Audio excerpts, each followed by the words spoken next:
ከሩቅ ሆነ ሊሆን ይችላል፣ በመኪና ላይ ሆነ ሊሆን ይችላል። ለምንድነው ግን ቤተክርስቲያንም ባየና ቁጥር የምንሳለመው? አማትበን እነግራችኋለሁ። ቪዲዮውን በቅንነት 5 ጊዜ ኮፒ ሊንክ አድርጉልኝ። ሼር እያደረጋችሁ ደግሞ ለሁሉም በማዳረስ የልብ ቅርጿን ተጫኑና ላይክ አድርጉና ጀምሩት።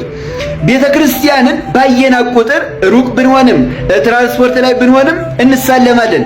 ለምን ካላችሁኝ ቤተክርስቲያን እናታችን ናት። እናታችንን ደግሞ ሩቅ ሆናም ብናያት ሰላም ሳንላት የሥጋ እናታችንን ሰላም ሳንል አናልፍም። ቤተክርስቲያንም ደግሞ እናታችን ናት። ለዚህ ነው እኮ በቅዳሴያችን መግቢያ ላይ ምን እንላለን? እምነ በሃ ቅድስት ቤተክርስቲያን፣ እናታችን ቅድስት ቤተክርስቲያን ሆይ ሰላም እንልሻለን። ያደረውን አያውልብሽ፣ የዋለውን አያሳድርብሽ ማለት ነው። እምነ በሃ ማለት ነው።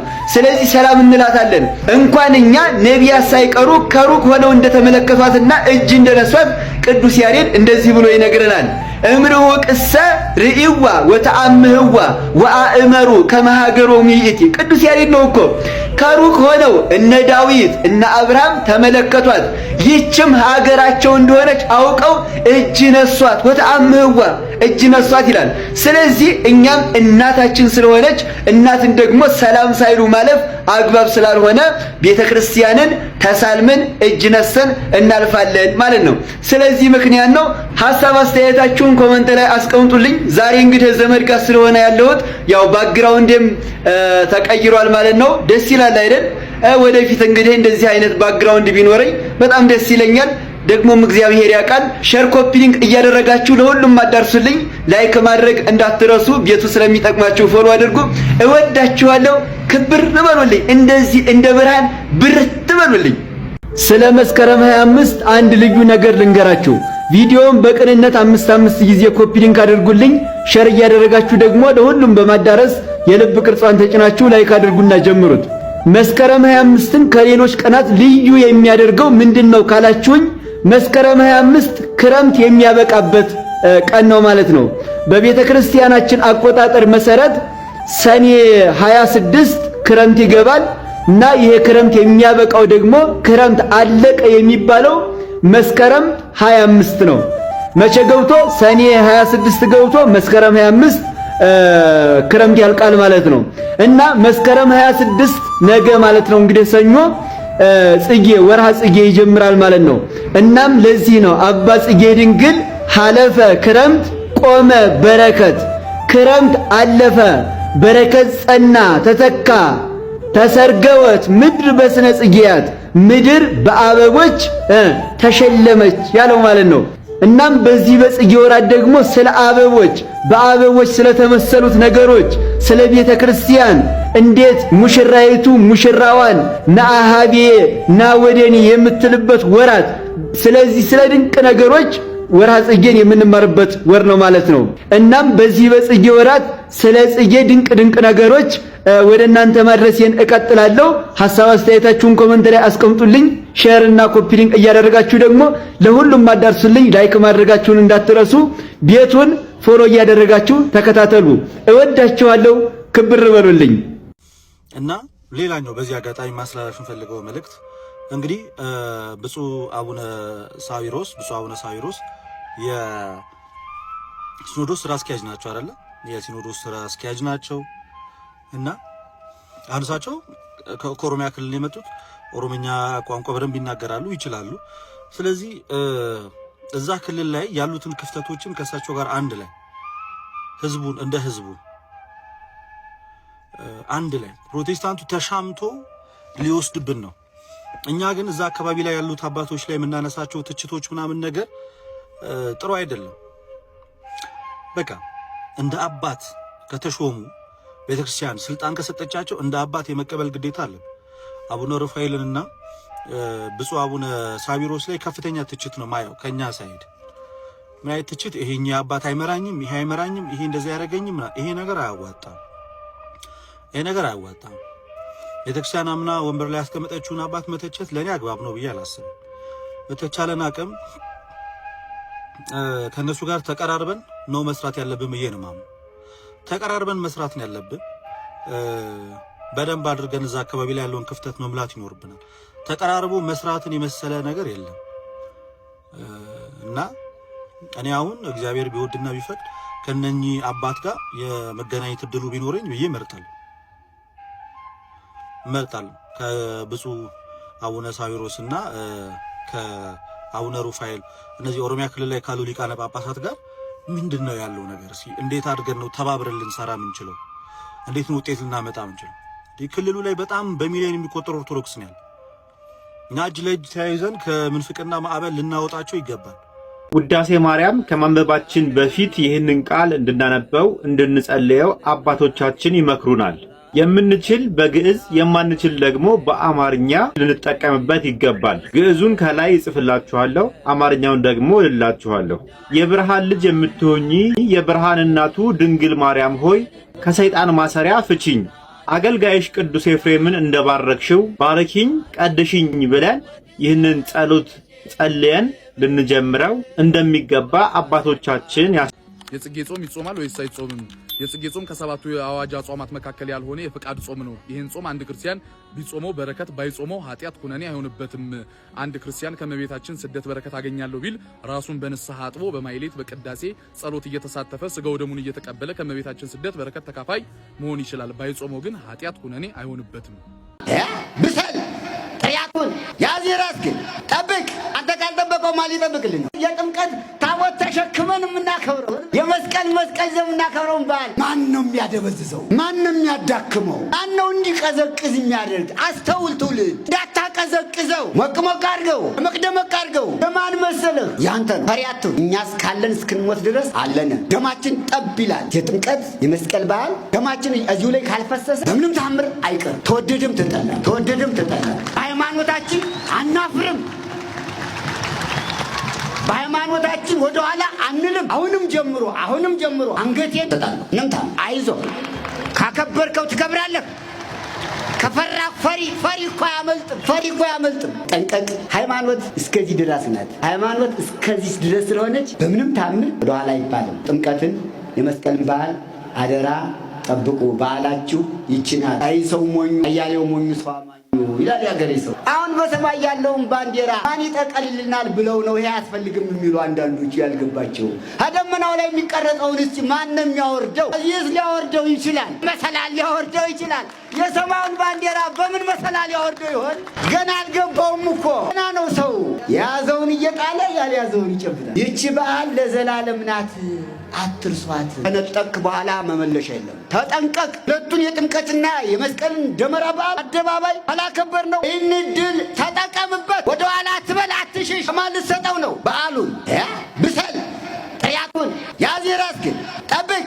አንተ ካልጠበቀው ማን ሊጠብቅልህ ነው? ረከብ ያንተ ነው። ዳር ተመልካቻቱን መስቀሉ ያንተ ነው። ጥምቀቱ ያንተ ነው። በዓልህ ነው። እግዚአብሔር ይመስገን። መሀል ላይ የሚለጠፍ ነበር፣ የለም። ይህን የተለጠፈውን አንሳ። አሁን ብፁዕ ባንዲራ ምክንያቱም ስለ ባንዲራው አላፍርም። ኢትዮጵያና ኦርቶዶክስ ተዋሕዶ ሃይማኖት እኮ መስቀልና ማተብ ናቸው።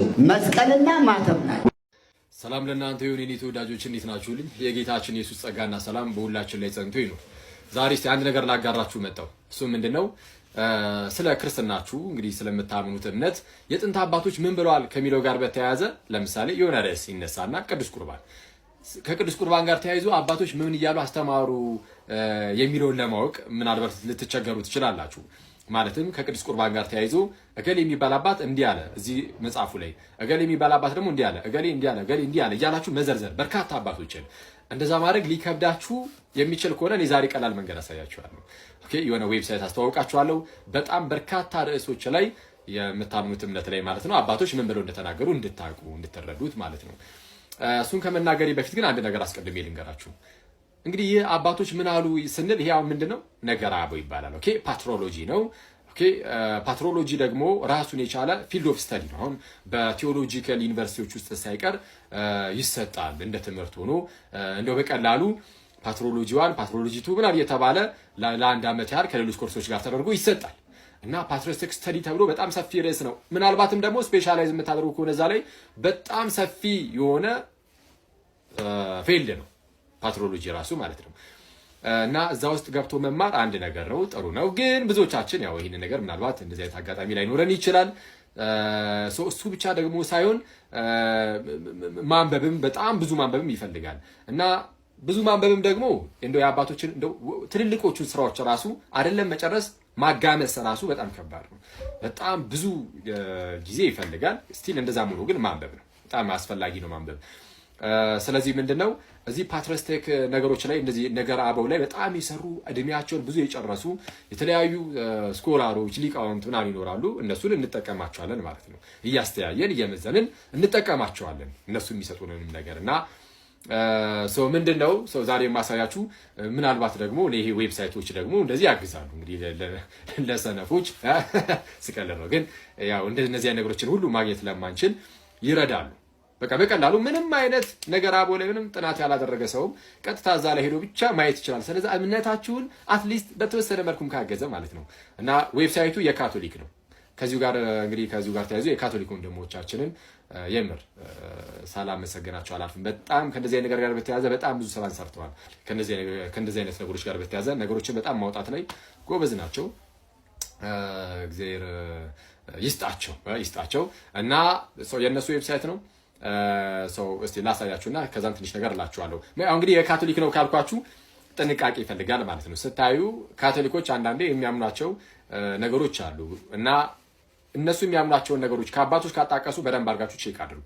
ብዙ ጊዜ ላይ መሳሰል ስለሚችል እናንተ የምታምኑትንም ቢሆን ሲያጣቅሱ በስነ ስርዓት ይዩ በደንብ አመዛዝናችሁ። የፊሊፕ ሻፍ ኤዲሽን መጽሐፍት አሉ እንግዲህ የአባቶች መጽሐፍት ማለት ነው። እነሱ ከሌሏችሁ ደግሞ ኦንላይን ላይ ኒው አድቨንት የሚባል አለ። እዛ ላይ ገብታችሁ እያመሳከራችሁ ማለት ነው። ኦኬ ላሳያችሁ። ኦኬ እንግዲህ እንደምታዩት በሞባይላችሁ ታዩታላችሁ ብዬ ስላሰብኩኝ በሞባይል ነው ያሳያችሁ ያለሁት።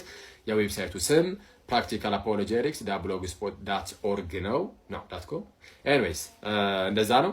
እና እንደምታዩት የተለያዩ ርዕሶች አሉት። ኦኬ ምንድነው ለምሳሌ አጌንስት ዘ ስክሪፕቸር የሚል አለ። መጽሐፍ ቅዱስ ብቻ የሚለው ሐሳብ ላይ ማለት ነው። ምንድነው ባፕቲዝም አለ፣ ጥምቀት፣ ቅዱስ ቁርባን አለ፣ አፖስቶሊክ ሰክሴሽን አለ፣ ቸርች ራሱ አለ፣ ነገር ቤተክርስቲያን ምንድነው ምጽዋት አለ፣ አልምስ ጊቪንግ ምጽዋት መስጠት እና ሌሎችም ስለ ምልጃ፣ ስለ እመቤታችን ነገረ ማርያም እነዚህ ሁሉ የተለያዩ ርዕሶች አሉ። እነሱ ልክ ስትነኳቸው የተለያዩ አባቶችን እየጠቀሱ ከጥንት ጀምሮ ያሉትን እገሌ እንዲህ ብሏል እዚህ መጽሐፍ ላይ እገሌ እንዲህ ያለ እገሌ እንዲህ ያለ እገሌ እንዲህ ያለ እያለ ያስቀምጣሉና ይሄን እንግዲህ ከጠቀማችሁ ተጠቀሙበት እና ኤኒዌይስ ግን በደንብ ማጣራት ግን በደንብ ቼክ ማድረግ ግን ያስፈልጋል። ምናልባት ላይቭ ላይ ከገባሁኝ አጠቃቀሙን አሳያችኋለሁ። ይቆያል። ሰውን ማሸማቀቅ፣ የበታችነት ስሜት እንዲሰማው ማድረግ ወይም ደግሞ ያልሆነውን ባህሪ አለህ ብሎ በግድ ማሳመን ኮንቴንት ሊሆን አይችልም። ሰላም ክርስቲያኖች፣ ይሄን ቪዲዮ ኮፒ ሊንክ እና ሼር ስለምታደርጉልኝ በጣም አመሰግናለሁ። ከላይ እንግዲህ በምስሉ እንደምትመለከቱት በእግረኛው ሚዲያ ላይ ሶፎንያስ ጋዜጠኛው ቀርቦ ኢንተርቪው አድርጎ ነበር። ልጁ ያለፈበት የራሱ የህይወት ውጣ ውረድ አለ። በዚህ ወቅት ሚዲያ ላይ መቅረብ አለበት የለበትም ራሱን የቻለ አንድ መከራከሪያ ሐሳብ ሆኖ፣ ተክለ ሃይማኖት ግን ምንድነው እያረክ ያለው ነገር? አንደኛ ነገር ሰውየው በበሽታ ውስጥ በሐስል ውስጥ በመከራ ውስጥ ያለፈ ሰው ነው። ከጓደኞቹ ጋር ያነጻጸርክ ልጁን የበታችነት ስሜት እንዲሰማው ያደረክበት መንገድ ትክክል አይደለም። ሁለተኛው ደግሞ ቆንጆ አይባልም እና ቆንጆ ያልከው የሌላ እንትን ተከታይ ጤነኛ ነገር አንተ ጭንቅላት ካለዚህ ነገር ሁሉ አያስብም እንዴ? አይባልም እኮ ወንድም አለ እንዴ? ወንድ ቆንጆ ስላለ ወይም ቤት ቁጭ ብያለሁ በቃ እንደ ቤት እመቤት ነኝ ስራ የለኝም ስላለ ሌላ ነገር ነው ማለት ነው እንዴ? አንተ ጭንቅላትን ከዚህ ነገር አጽዳው እንጂ እንዴ! በጣም ትልቅ ሰው ነህ። በጣም ብዙ ነገር የሚጠበቅብህ ሰው ነህ እኮ። አንዳንዴ ከፍ ስትል ደና መርሃ ግብሮች ይዘገብተህ ጥሩ ነገሮች ስታቀርብ ይታያል። በጣም በሚያሳዝን ሁኔታ ደግሞ እንደዚህ የወረድክበት ኢንተርቪው የለም እና እኔ እዚህ ኢንተርቪው ላይ ያየው ተክለ ሃይማኖት አዳነ ውስጥ ያለ ቅናት፣ ተንኮል፣ ከዛስ በሰዎች ስብራት ውስጥ ራስን ከፍ አድርጎ የማየት ጥማት ነው። ስለዚህ እኔ እውነት ለመናገር የሶፎንያስ ላይ ያረከው ነገር በይቅርታ እንኳን ኮምፕሮማይዝ የሚደረግ ነገር አይመስልም። ስብራት ነው ያደረክበት ያለው። እንደውም ልጁ በጣም ጠንካራና ቀና ልጅ ነው። አንተ በጣም አጣም የተረጎምካቸውን ነገሮች እሱ በቀናነት ሲረዳቸው ሲተረጉማቸው አልፎም ተርፎ አንተን ሲጠይቅ ነበርና አንዳንዴ ሚዲያ ላይ የምትቀርባቸው ነገሮች እንደው ይሄን ልጅ እኔ ጠብቄ የነበረው ነገር የራሱን ነገር ዲቨሎፕ እንዲያደርግ እናገዘው የሚል አጀንዳ ይዘህ ትመጣለህ እንጂ ፕሮፌሽናሊዝምን በተመለከተ ካንተ የተሻለ ልምድ ያለው ነው። የህይወት ውጣ ውረድን አልፎ እዚህ የደረሰ ልጅ ነው እንዴ! በጣም እኮ ማለት እንደው ሌላ ሰውም ሲሎ ሰምቻለሁ። አፍ አውጥተህ መሳደብን የቀረህ እንጂ ሁሉን ነገር አድርገዋልና ሶፎንያስ ግን በርታ። እንደዚህ አይነት ነገሮች እንደዚህ አይነት ደካማ ጋዜጠኞች ያጋጥማሉ። መልካም ሰንበት።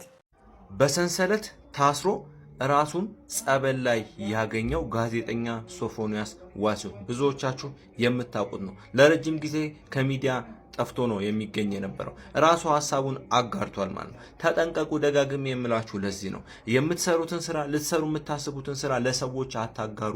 የልብ ጓደኛ ከምትሏቸው በላይ ጠላት የለም። ዘመኑ ተቀይሯል። ሰውን ማመን አይገባችሁም። ሰውን ውደዱ ግን አትመኑ። ራሳችሁን ጠብቁ። ታሪኩ እንደዚህ ነው። ትልቅ ፕሮጀክት አቅዷል። ብዙ ገንዘብ የሚያስገኝ ስራ ነበረ። ነገር ግን ጓደኛው ከዳው። በዛም ልቡ ተሰበረ። ስትረስ ውስጥ ገባ። ያው ተያያዥ ነገር ነው። ስትረስ የሚለው ሽፋን ነው። እሺ ምናልባት ብዙዎቻችሁ የመናፍስቱን ዓለም አሰራር ስለማትረዱ ስለማይገባችሁ ነው እንጂ ሽፋን ነው። ስትረስ፣ ካንሰር እንደዚህ ምናምን የሚባለው ምክንያት ነው እንጂ የሰዎች ጉዳት ከዛም በላይ ያደርሳል ማለት ነው። ስለዚህ ስትረስ በሚባል ሽፋን ወንድማችን እንግዲህ ራሱን በሰንሰለት ታስሮ ጸበል ላይ ያገኘዋል ማለት ነው። እንግዲህ በምታዩት መልኩ ይሄ ደመግቡ የነበረው ወንድማችን እንደዚህ እንግዲህ የሰውነት የአካላዊ ለውጥ ሳይቀር እንደዚህ ነው። ሰዎች በእናንተ ላይ በክፋትም ሲነሳሱ ደመ ወዛችሁ ሳይቀር ይወሰዳል፣ ይነጠቃል። ውበታችሁ ሳይቀር ደምግባታችሁ ሳይቀር አብሮ ይወሰዳል ማለት ነው። ነገር ግን እግዚአብሔር ቸር ነው። ወንድማችን እንግዲህ ሶፎንያስን አሁን ላይ ዳግም ልናየው ችለናል ማለት ነው። ስለዚህ ይህንን ላደረገ እግዚአብሔር ይክበር ይመስገን። ይሄ አንድ የእግዚአብሔር ማዳኑ ምስክርነት ስለሆነ እናንተ ግን ተጠበቁ። ልትሰሩ የምታስቡትን ስራ ለሰው አታዋዩ። በቃ ከሰራችሁ ስራው ላይ ከገባችሁ በኋላ መንገር ይሻላል እንጂ ስራውን ሳትጀምሩ ምንም አይነት ቃል ከውስጣችሁ አይውጣ። ሰላማችሁ